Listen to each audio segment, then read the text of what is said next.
ایک بات سنیں بڑی شاندار، امام غزالی نے لکھی ہے۔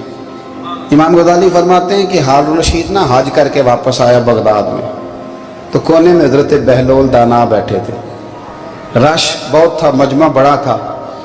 حضرت بہلول دانا بھی سڑک کے کنارے بیٹھے تھے، تو سپاہی کہنے لگے یہاں سے اٹھ جاؤ، فرمانے لگے ہارون رشید کی زمین نہیں، زمین میرے رب کی ہے، میں کیوں اٹھوں؟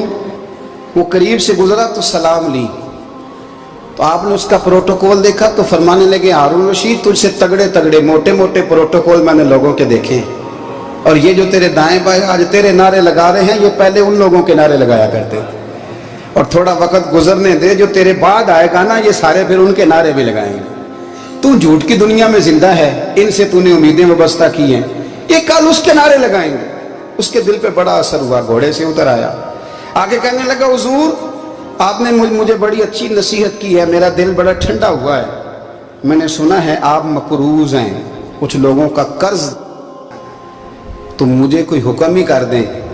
آپ ہنسنے لگے، فرمانے لگے یار تو بڑا ہی بیوقوف ہے، بڑا ہی بیوقوف ہے، تو میں تجھے نصیحت کر رہا ہوں تو مجھے الجھا رہا ہے، حضور کوئی حکم کر دیں۔ کیا خوبصورت انداز ہے رب کریم کے بندوں کا۔ حضرت بہلول دانا فرمانے لگے تیرا رب کون ہے؟ کہا اللہ، تو فرمایا میرا کون ہے؟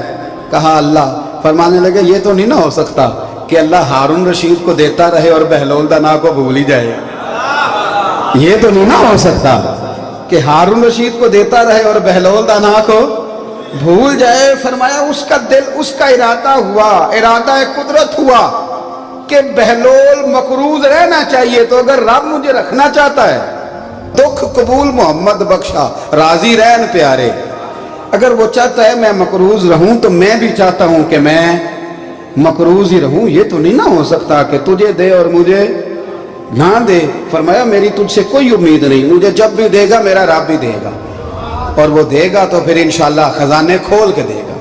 دنیا داروں سے امیدیں وابستہ کرنا، لوگوں کے پیچھے، یہ چھوڑ دیں، آپ بے چین رہیں گے، بے قرار رہیں گے۔ اللہ والوں سے ضرور امیدیں وابستہ کریں، اس لیے کہ ان کے پاس جو کچھ ہوتا ہے وہ دراصل رب کا ہی ہوتا ہے۔